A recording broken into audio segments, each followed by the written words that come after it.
He's such a boring guy, seriously. I mean, he's incredibly dull, and being around him just drags me down too. Having kids is out of the question. I get hives from stress just by being touched. Hiding in the closet, John, overheard my wife's outrageous complaints, trembling with shock and sadness. The reason I was hiding there was that I had finished work unusually early that day and decided to surprise her by hiding in the closet. I had planned to startle my wife when she got home, but I was the one who ended up being surprised. When my wife got home from work, she began talking to someone on her phone without noticing I was there. And then she started bad-mouthing me, using every filthy word she could think of. Unable to endure her tirade any longer, I quietly emerged from the closet. My name is John. I work in sales at a major food manufacturer. I met my wife, Emily, at a college mixer, and after falling for her at first sight, my persistent efforts led to our marriage. Emily is a magazine model affiliated with a modeling agency. With her charming looks and sociable, cheerful personality, she was the wife I was proud of. We had a grand wedding and chose the popular Hawaii for our honeymoon. Under the clear blue sky, we relaxed at the beach resort and then indulged in shopping at the world-famous brand stores. However, the reality of drifting apart awaited us when we returned from our honeymoon. Working for a major food company, I had a decent salary, but late nights were common, and I often traveled for work. As a result, I was hardly home on weekdays, despite being newlyweds. Emily, due to her job, left home earlier than me and returned at irregular hours. Gradually, we started having dinner separately and couldn't even share breakfast together. Then one day, returning from a business trip, I found that the double bed in our bedroom had been replaced with 2 single beds. Shocked, I confronted Emily. What is all this? We spent so much time choosing that double bed when we got married, didn't we? But her response was smooth and nonchalant. We wake up and go to bed at different times, and it's hard to rest well in one bed, right? So I traded it in for 2 singles. She explained it all smoothly, as if it was no big deal. But I just couldn't shake the feeling that there was another reason, and I couldn't accept her explanation. Because 6 months into our marriage, Emily had started refusing me, even when I asked. Even when we shared a bed, she would stiffen up to avoid any contact, curling up at the edge. Had I done something to upset her? I reviewed my actions in everyday life, but couldn't pinpoint any incident that could have caused such a rift. Gradually, dark suspicions grew in me, wondering if Emily had someone else. Once the suspicion of infidelity entered my mind, it was hard to shake off. During this time, I left for a week-long business trip. Leaving home felt unsettling, but it's just part of being a salaried employee. As she saw me off, Emily seemed unusually kind. It felt as if she was happy about my absence. With a dry smile, I set off for Nebraska, a city covered in snow, looking for a mental escape. When I finally arrived after taking the flight, I found myself in a silver world where everything was covered in snow. The view, like a world of silver, seemed to cleanse my troubled mind. I continued with a new product campaign at various supermarkets, with only one day left. However, the last meeting was abruptly canceled due to a family emergency for the president of the supermarket chain. The company told me to head straight home after returning to New York, considering my fatigue from the long trip. I was secretly thrilled at the unexpected half-day off and reached for my phone to tell Emily. But then, I hesitated and put the phone down. What was Emily doing when I wasn't around? A mix of curiosity and suspicion churned inside me. So, I returned home early for a change, confirmed Emily wasn't there, and hid in the closet. And that's when I heard those terrible words. When I suddenly appeared from the closet, even though I wasn't supposed to be there on a business trip, Emily was so surprised that she dropped her phone on the floor. Well, I guess so. She said so many bad things about me. I stared at my wife with cold eyes as she reacted like something out of a cartoon. When I saw my wife for the first time in a week, she was still beautiful, wearing a suit with good taste. I should have thought that she was a waste of a woman for me. Emily's true feelings, which I secretly listened to, were surprisingly vulgar and childish. I felt my love for my wife suddenly disappear. The person in question didn't even pick up the dropped cell phone. That's not true. There was a reason for what we were talking about earlier. As if clinging to me, she frantically started making incoherent excuses. Her appearance was not her usual confident self. I shook off Emily's hand and said, "Sorry, being with me must be depressing, right? I'll leave as you wish. I need to clear my head." With that, I packed the bare essentials and left our home. Emily was sobbing, but I didn't feel like comforting her, as it was her own doing. Exhausted from a business trip and with my feelings in tatters, I somehow managed to reach a cheap inn. I took a shower there and shut myself in the room. Unable to sleep, despite being tired, I lay there looking at the ceiling, reflecting on my marriage with Emily. It had already been 2 years since we got married. Just 6 months into our marriage, our bedroom life became non-existent. Whenever I tried, Emily would just refuse. I tried watching love stories together and making an effort to be more affectionate, but it had no effect. Emily kept rejecting me. Initially, I felt sad being rejected, but Emily had always been indifferent, and I was too busy with work to worry about our lack of intimacy. There were other couples around us who also had no intimacy in their marriage, so I thought it was normal and didn't think much about it. No, I was too ashamed to admit my own rejection and chose not to think about it. It might be time for us to seriously discuss our future as a couple. To decide if there's still a reason for us to stay together. The next early morning, I checked out of the inn and stepped outside. The nightmare from the day before was still on my mind, and I hardly slept. I warmed my numb hands with my breath as I turned the key to my apartment. The apartment was deserted and eerily quiet.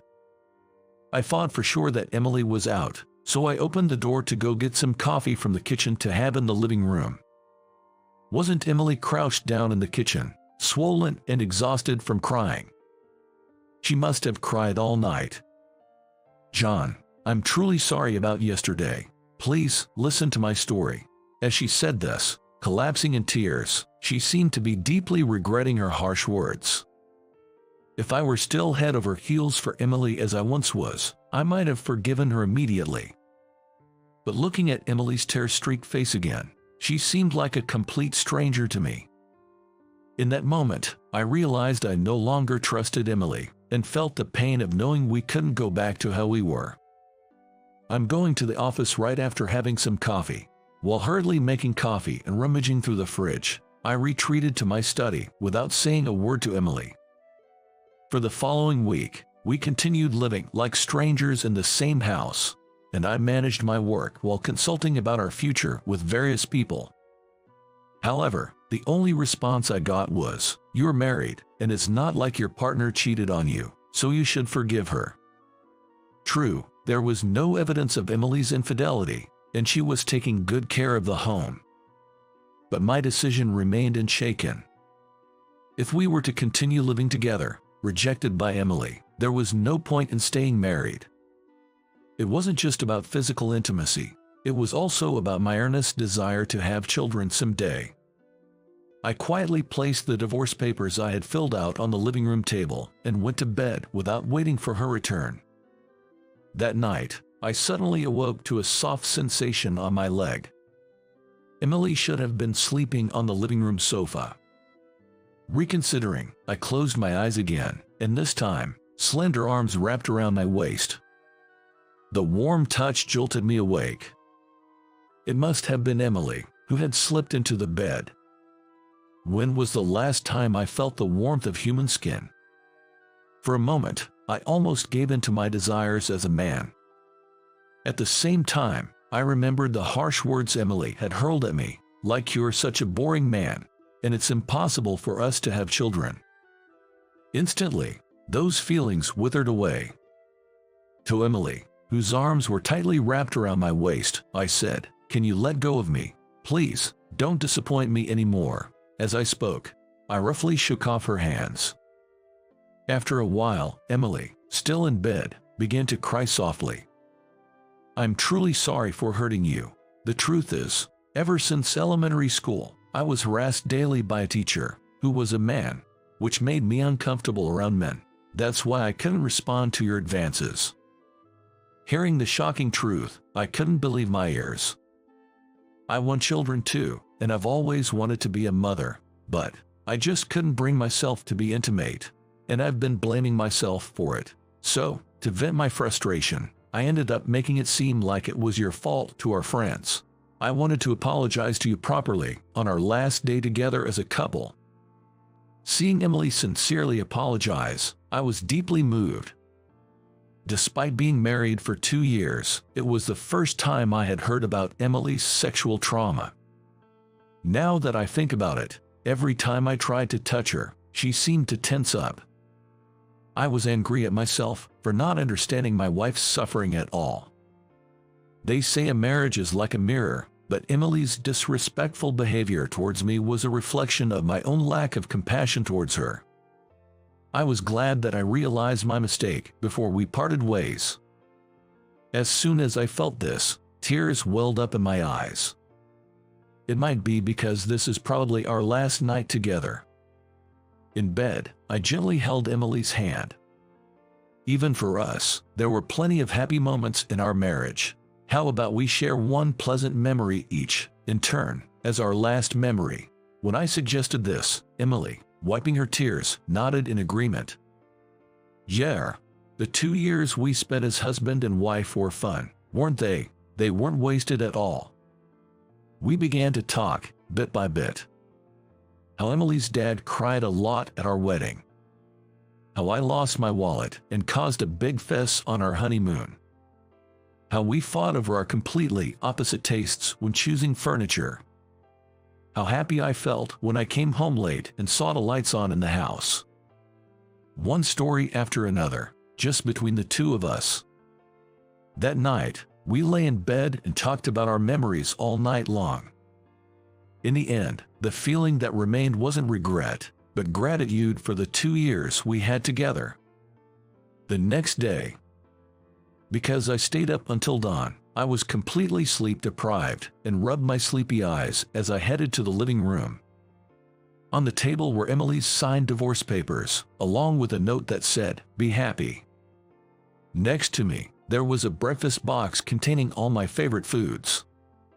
Looking around the room, all of Emily's belongings had vanished without a trace. It was as if our marriage had been a dream. I remembered Emily's lonely smile from the day before. Wishing for each other's happiness, I muttered to myself and slowly savored the last breakfast she made for me. Several years later, I'm visiting the local park. A small hand, like a maple leaf, is firmly holding mine, and I make sure not to let go. Having remarried another woman since then, I was blessed with the child I had always wanted.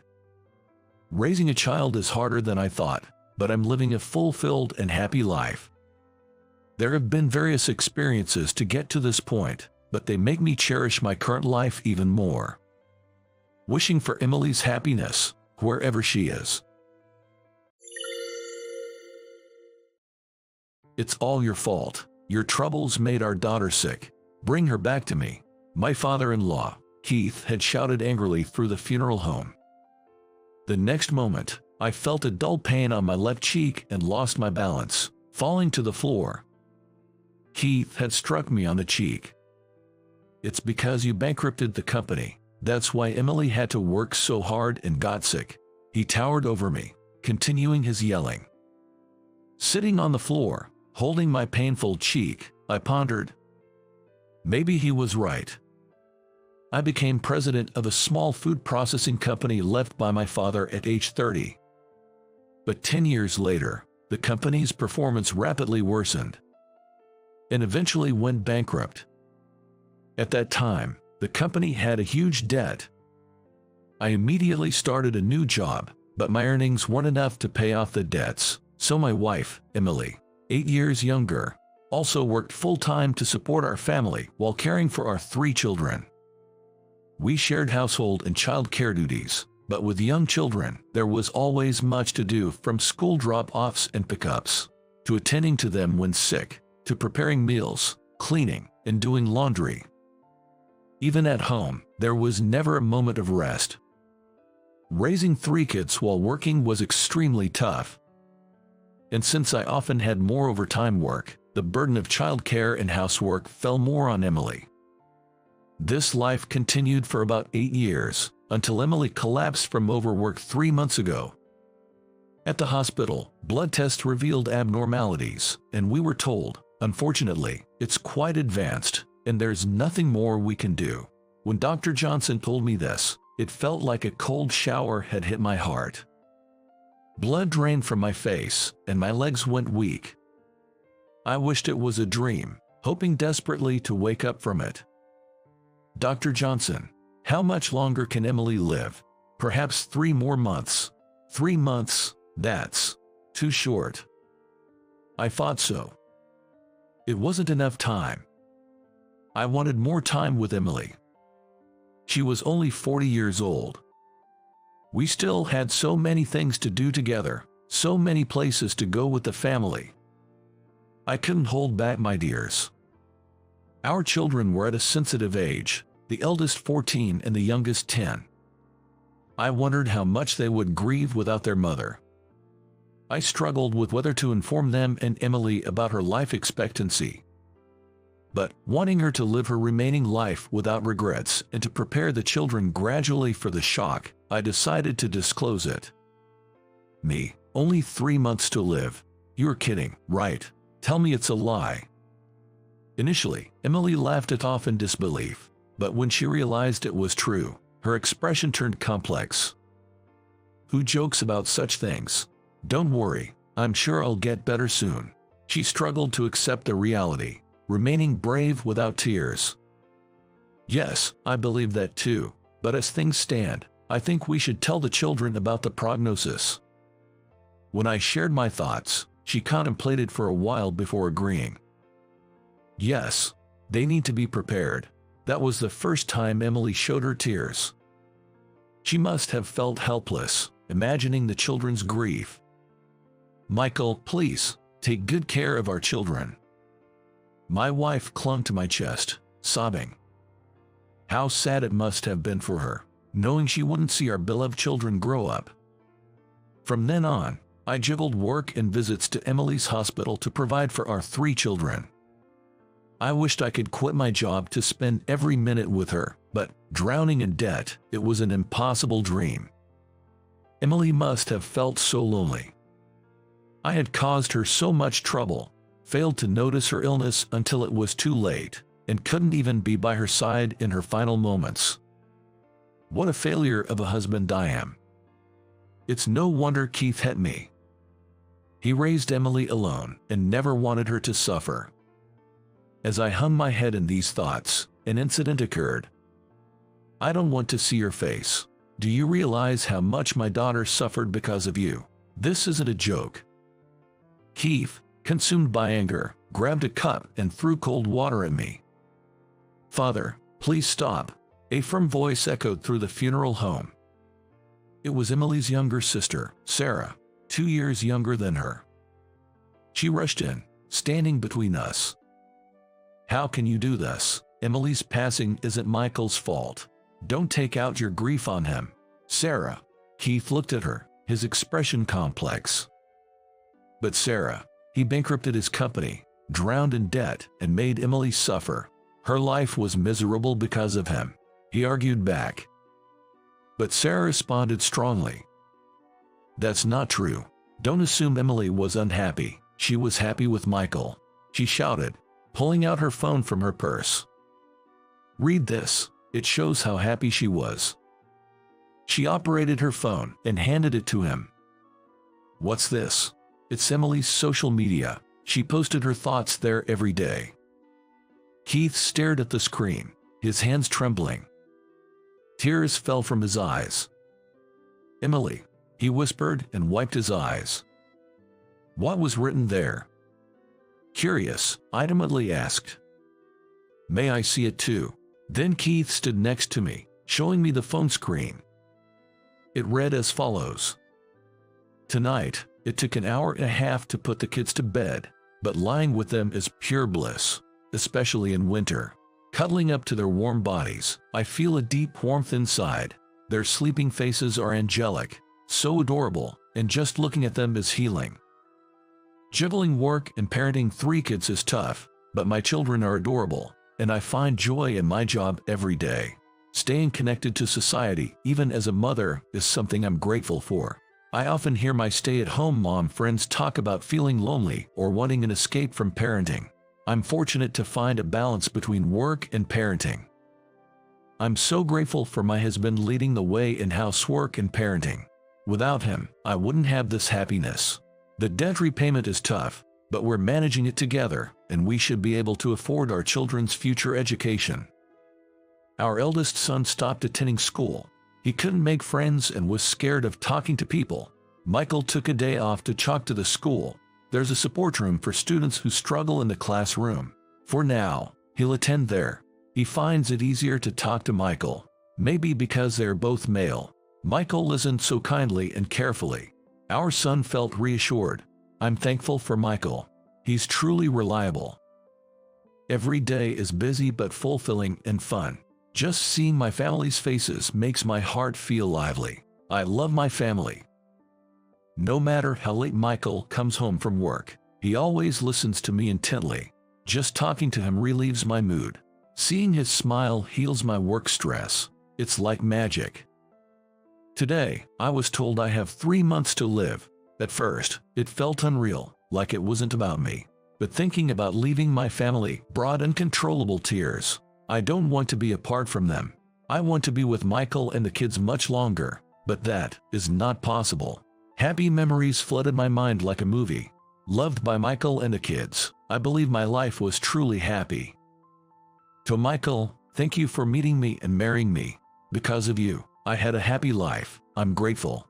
I wish we could have been together longer, but please forgive me for leaving you and the kids first. I'll always wish for your happiness. If you find a wonderful woman, don't hesitate to remarry, but please don't forget about me. Remember our first day by the sea, the words you said during the proposal, how you were the first to cry at our wedding, our honeymoon in France, the times we took the kids to the zoo, our picnics in the park, and making cakes together on birthdays. All these memories are precious to me. I won't forget them, so please, don't you forget either. Reading this, I couldn't hold back and covered my face with my hands, crying. After that were messages to each of our children and Emily's parents and sister. Emily asked me to let family read this after she passed. Sarah said, I was going to show it after the funeral, when everyone had calmed down, but you see, Father, Emily wasn't unhappy. She was happy with Michael, right? Yes, that's true. Keith nodded, wiping away tears. Sorry, Michael, for hitting you. I truly regret it. Can you forgive me? He apologized to me. It's okay, Father. I understand your grief. Losing someone dear can be unbearable. I thought I was to blame for Emily's death. But Emily wouldn't have wanted that. She wanted me to be happy. I had to live looking forward, not back. Can you forgive me, after what I did? I'm so sorry. You're a kind person, Michael. That's why Emily was happy with you. Keith said, wiping his tear-soaked face. Though my cheek hurt from being hit, humans make mistakes. He was remorseful, so I had to forgive him. As Emily would have wanted. I knew he was a kind and gentle person, so I decided to forget the incident. I shook his hand firmly. Seeing this, Sarah also cried. Our 3 children, seated in the family section, hugged each other and wept. It would take time to heal from this grief. But for Emily's last wish, We had to be happy. I just wanted to be glad that Emily's life was happy. In the end, she passed away peacefully, holding my and our children's hands. She lay in the coffin, peaceful as she had been in her final moments. Though we were parting from her physical presence, she would surely watch over us from above. So I, too, will always remember her. I will protect the children with my life, as she would have wanted. Thank you for loving and supporting me, I silently told Emily's portrait. She seemed to smile back, responding to my words. A week after the funeral, our eldest son, who had been skipping school, started going again. I don't want to make Mom in heaven sad, so I'll try my best. I feel like I can do it if I think she's cheering for me. That's great, Tom. Do your best. Mom would be proud. Talk to me about anything, okay? Our children were slowly growing stronger, overcoming their mother's death. Emily would continue to watch over us from within our hearts. I'll work hard not to worry you, I promised myself, vowing to live positively for the kids and for Emily.